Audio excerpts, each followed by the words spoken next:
Most people say, I am waiting, waiting for the right time, waiting for clarity, waiting for a sign, waiting for something big to descend into their life. But if you observe carefully, waiting is often not patience. It is postponement dressed in spiritual language. It is the mind's clever way of staying comfortable while pretending to be hopeful. You sit back and say, when it is meant to happen, it will happen. But inside, nothing is being prepared, nothing is being refined, nothing is being aligned. Let me ask you something. If a guest of great importance were coming to your home, would you simply sit on the couch and wait? Or would you clean the space, rearrange the furniture, throw out what is useless and make room? Life works the same way. What you call waiting is actually a period meant for preparation. If you use it only to worry, complain, or fantasize, then when the moment arrives, you will say, I wasn't ready. Look at nature. A tree does not wait passively for fruit. It grows roots deep into the soil, strengthens its trunk, spreads its branches wide. The fruit is not the effort, it is the consequence. If you are obsessed with the fruit but unwilling to grow roots, you will feel cheated by life. But life is not unfair, it is precise. Many people think something big will come and change them, but life works in the opposite direction. You change first, and then something big finds you. Waiting without inner movement is like standing at a closed door and blaming the door for not opening, while never reaching for the handle. Be honest with yourself for a moment. Ask inwardly, am I truly ready for what I am asking for? Ready does not mean excited. Ready means spacious enough to hold responsibility, uncertainty, and expansion. Most people want growth without the weight that comes with it, but anything meaningful carries weight. If you are not grounded, that weight will crush you instead of elevating you. Waiting becomes dangerous when it turns into dependency. You start believing that something outside you must arrive for your life to begin. This belief quietly drains your power. You stop taking full responsibility for your inner state. You postpone joy, confidence, and aliveness, telling yourself, after it happens, then I will live fully. But life does not reward those who wait to live. It responds to those who are already alive. Right now, as you listen, notice your breath. You are not waiting for the next breath, yet it comes. That is trust, not expectation, trust. Trust is not about timing, it is about openness. If your body waited anxiously for air, you would suffocate. In the same way, if your life waits anxiously for the future, it begins to shrink. Something big does not come because you waited long enough. It comes because you became ready enough. Readiness is an inner posture. It is when you stop negotiating with life and start participating fully. When you stop saying, why hasn't it happened yet? And start asking, what must I become now? And listen carefully. Sometimes life delays not to test you, but to protect you. If what you desire arrived too early, it would either destroy you or you would destroy it. Timing is not cruelty, it is compassion. But compassion works only if you cooperate. So instead of waiting, refine your attention. Instead of hoping, deepen your presence. Instead of demanding signs, become sensitive enough to notice them. Life is constantly speaking, but a noisy mind hears nothing. Let me engage you directly. What if the reason nothing seems to be happening is because everything important is happening inside you? What if this silence, this pause, this apparent stillness is not emptiness, but incubation? If you don't interrupt it with impatience, something profound will break through. When people imagine something big entering their life, they expect drama. They expect noise, celebration, instant clarity. The mind loves spectacle because spectacle is easy to recognize, but life is far more subtle than the human mind. The most transformative moments do not arrive shouting your name. They arrive like a soft knock that can be heard only if you are paying attention. If you look closely at the most important turning points of your life, they did not announce themselves as turning points. They came disguised as ordinary days, casual meetings, uncomfortable realizations, or even disappointments. Only in hindsight do you say, that was the moment everything changed. At the time, it felt insignificant or even inconvenient. This is because life does not try to impress you. It tries to evolve you. Noise excites the surface of your mind. Silence penetrates deeper. When something arrives loudly, you respond with emotion. When it arrives quietly, it requires awareness. And awareness is what transforms you. That is why what is truly big comes softly, so that only those who are attentive can receive it fully. Many people are waiting for a dramatic sign, a sudden breakthrough, a miracle that leaves no doubt. But while they are looking at the horizon, life is working right under their feet. A small shift in perception, a new way of responding, a subtle inner realization. These are the seeds of massive change. But seeds are easy to ignore because they don't look like trees. You must understand this. If the moment arrived with overwhelming force, your mind would resist it. The ego resists anything that threatens its familiar structure. Quiet arrivals slip past the defenses. They don't trigger fear immediately. They gently invite you to step beyond what you know. Think about how dawn arrives. There is no announcement, no trumpet sound. Light simply begins to spread. If you are asleep, you miss it entirely. If you are awake but distracted, you notice only when the sun is already high. In the same way, life's greatest opportunities arrive gradually, almost invisibly, requiring presence rather than excitement.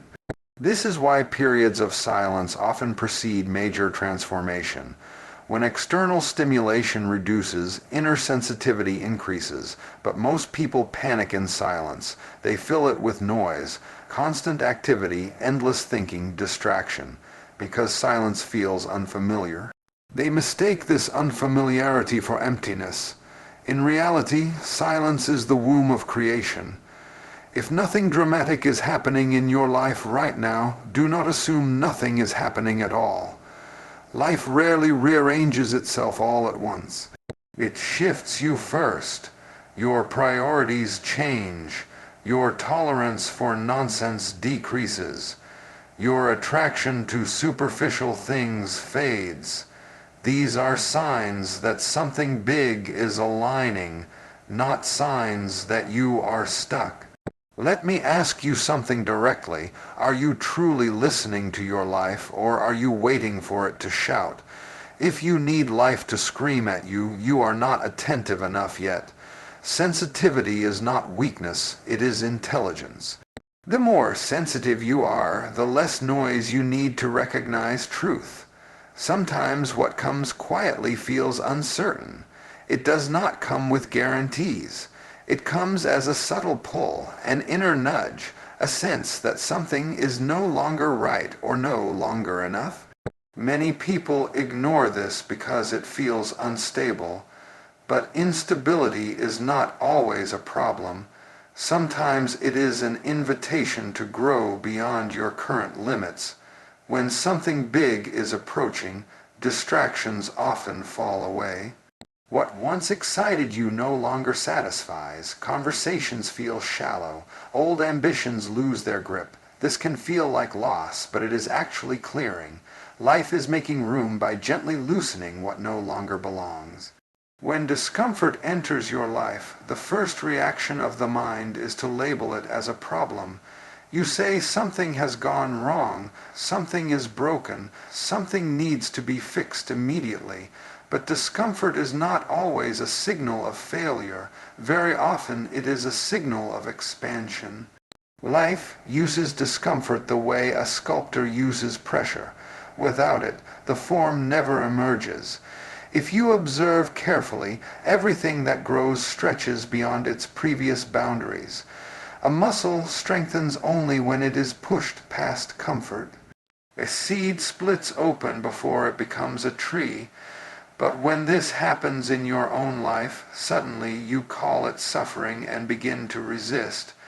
Resistance turns necessary pressure into unnecessary pain. Many people pray for growth but complain when life gives them the conditions required for growth. You ask for courage and life gives you fear. You ask for wisdom and life gives you confusion. You ask for stability and life shakes what you are standing on. This is not cruelty, this is intelligence. Life is not interested in keeping you comfortable. It is interested in making you capable. Discomfort feels threatening because it challenges identity. You are not uncomfortable because something is wrong. You are uncomfortable because something familiar is dissolving. The mind clings to the known even if the known is limiting. It would rather suffer predictably than expand unpredictably. This is why people remain stuck in situations they outgrow long ago. They mistake familiarity for safety. If you run away from every uncomfortable moment, you will remain the same person in different circumstances.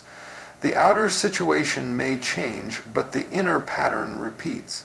But if you stay present with discomfort, without drama, without judgment, you will notice something powerful. It does not last forever. It reshapes you and moves on. Think about how a river cuts through rock. It does not do it with force, but with persistence. Discomfort is life's way of asking you to stay, to soften, to allow change instead of fighting it. The moment you stop resisting, discomfort loses its sharpness and becomes information. Right now, many people are experiencing restlessness, confusion, emotional heaviness, or a sense that something is ending but nothing new has begun. This in-between space is deeply uncomfortable. The mind wants clarity, labels, and reassurance. But this space is sacred. It is where old structures collapse and new ones have not yet formed. If you rush to fill this space, you will recreate the old pattern. If you sit with it consciously, something new will arise organically. The womb is dark, cramped, and uncomfortable, but that is where life takes shape. No one is born in comfort. Let me engage you for a moment. Are you trying to escape what is uncomfortable, or are you willing to learn what it is teaching you? The lesson is never on the surface. Discomfort is not asking for reaction. It is asking for attention. When you stop labeling discomfort as negative, it loses its power over you. You begin to see it as a signal, not a threat.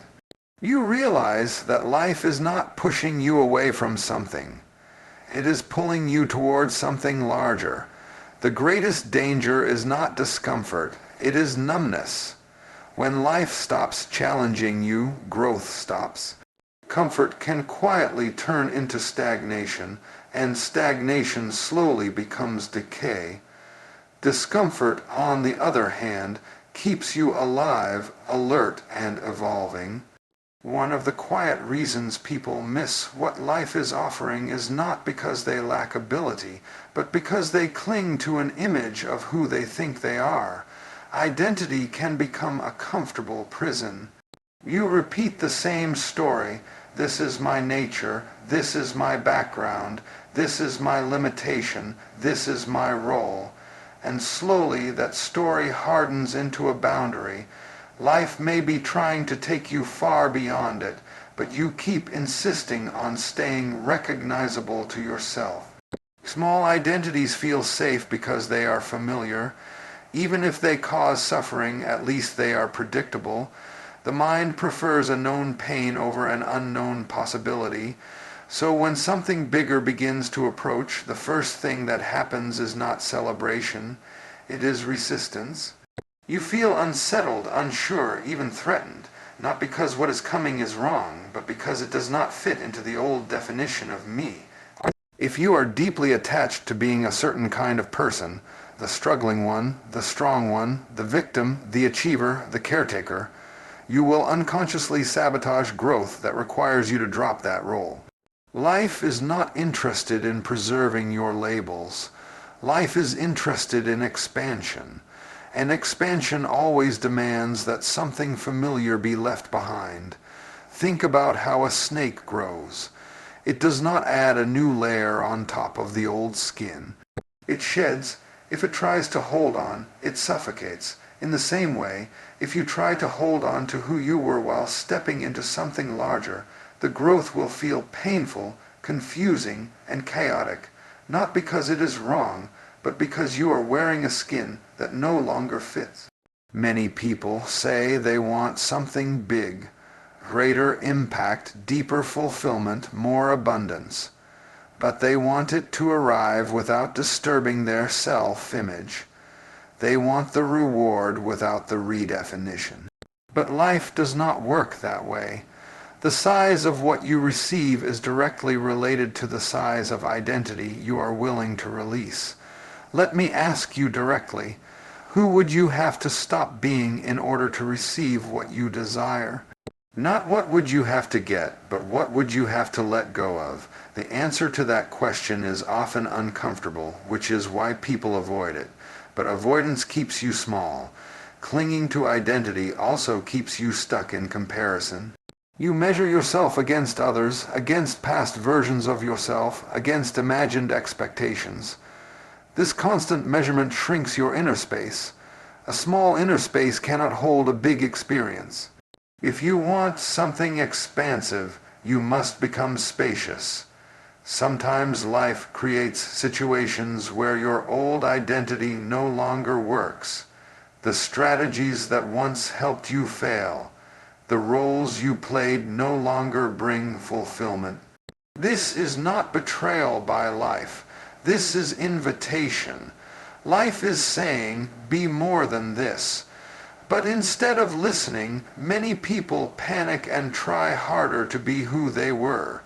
If you observe carefully, the most painful moments in life are often moments when an identity collapses. A role ends, a relationship shifts, a belief about yourself breaks, and in that moment you feel lost. But that loss is not emptiness. It is freedom trying to enter, viewer engagement moment. Pause for a second and notice, which version of yourself are you protecting right now? And what is it costing you? You cannot step into something vast while dragging a narrow self-definition behind you. If you insist on remaining the same, life will either pass you by or force change in ways that feel harsh. But if you willingly loosen your grip, change becomes graceful. Letting go of identity does not mean becoming nothing. It means becoming flexible, alive, responsive. When you stop insisting on who you are, life shows you who you can be. And that version is always larger than what the mind imagined. Most people believe preparation means acquiring more skills, more information, more strategies. These things have their place, but they are not the deepest preparation. The deepest preparation is presence. Presence means you are fully available to what is happening now, not half lost in memory and half chasing imagination. When you are not present, life may place the greatest opportunity right in front of you, and you will walk past it without noticing. If you observe your own experience, you will see that the mind is rarely where the body is. The body is sitting here breathing, listening. The mind is replaying yesterday or rehearsing tomorrow. This constant absence is not harmless. It creates a gap between you and life, and in that gap, clarity is missed, timing is lost, and opportunities dissolve. Life only happens now. There is no other doorway. The future is shaped only through this moment, and if you are not present here, you are not participating in your own becoming. Preparation through presence means you show up fully, without demanding that the moment be different from what it is. When something big is about to happen in your life, the demand for presence increases. Life will test not your intelligence, but your attentiveness. Can you listen without immediately reacting? Can you observe without judging? Can you stay with uncertainty without trying to escape it? These are not passive qualities. They require immense inner strength. Presence is not silence of activity. It is silence of resistance.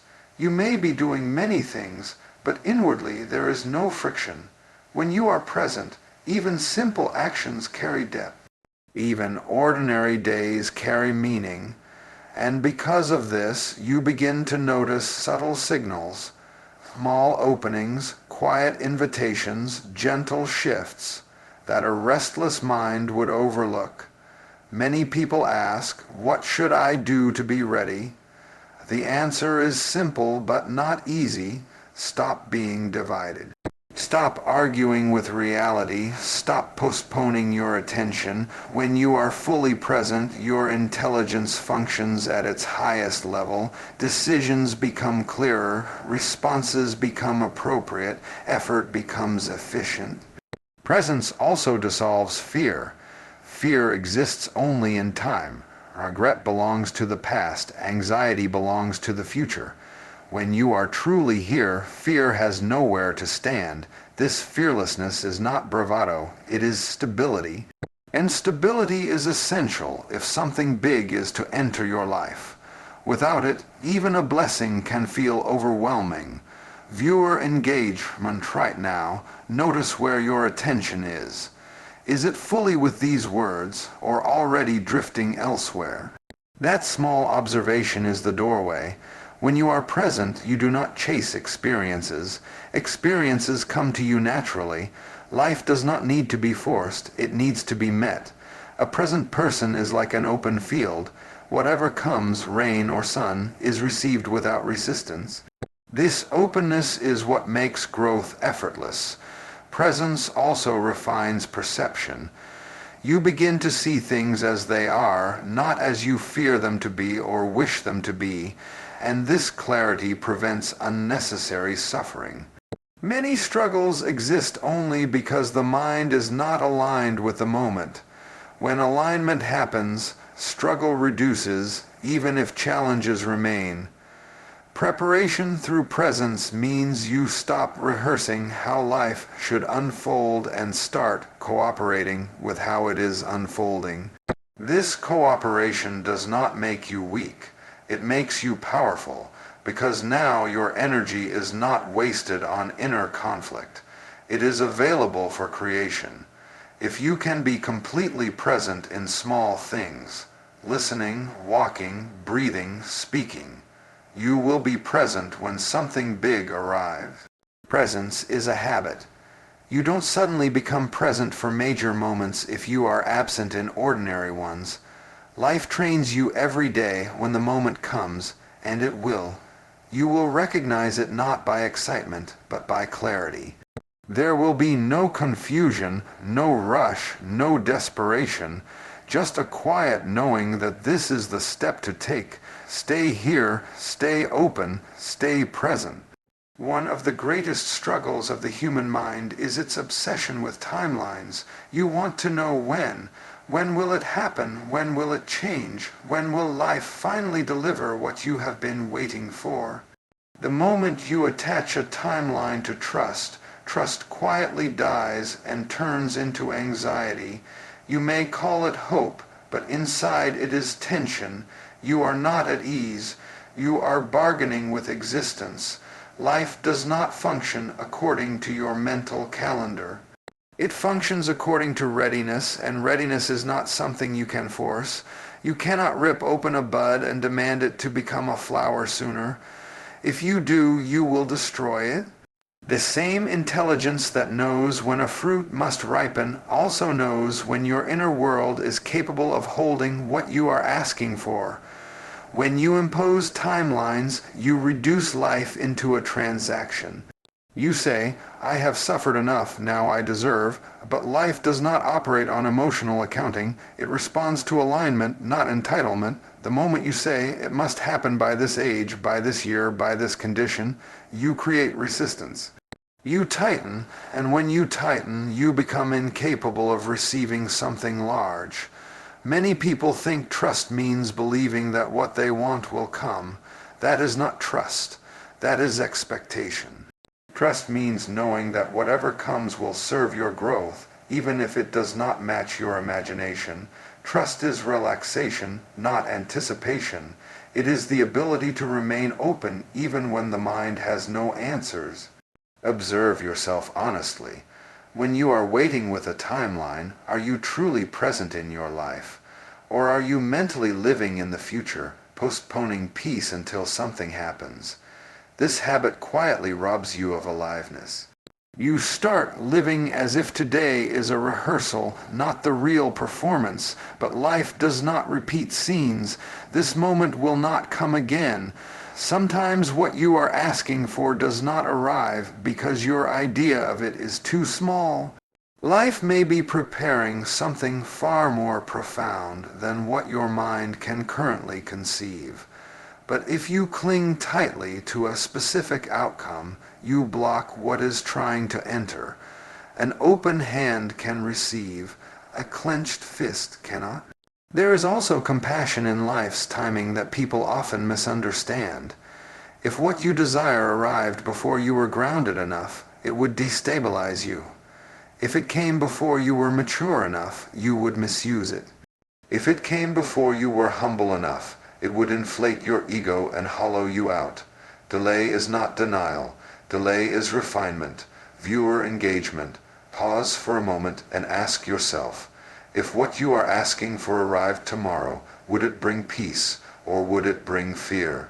Your honest answer will tell you how ready you are. The mind wants certainty. Life offers intelligence. Certainty is rigid. Intelligence is fluid. When you learn to trust without timelines, something subtle but powerful happens. You stop trying to control the river and start learning how to swim. You move with life instead of against it, and in that movement grace appears. People who truly trust do not sit idle. They are intensely involved in what is in front of them. They give their best to this moment, not as a strategy to get something later, but as an expression of aliveness. Ironically, this is when things begin to move swiftly. Life responds quickly to those who are not desperate. If you are constantly checking the clock, checking signs, checking progress, you are telling life that this moment is insufficient. And life reflects that back to you by making you feel insufficient. But when you treat this moment as complete, life opens new dimensions effortlessly. Trust without timelines does not mean you stop aspiring. It means you stop suffocating your aspiration with fear. You allow it to breathe. You allow yourself to grow into it instead of chasing it blindly.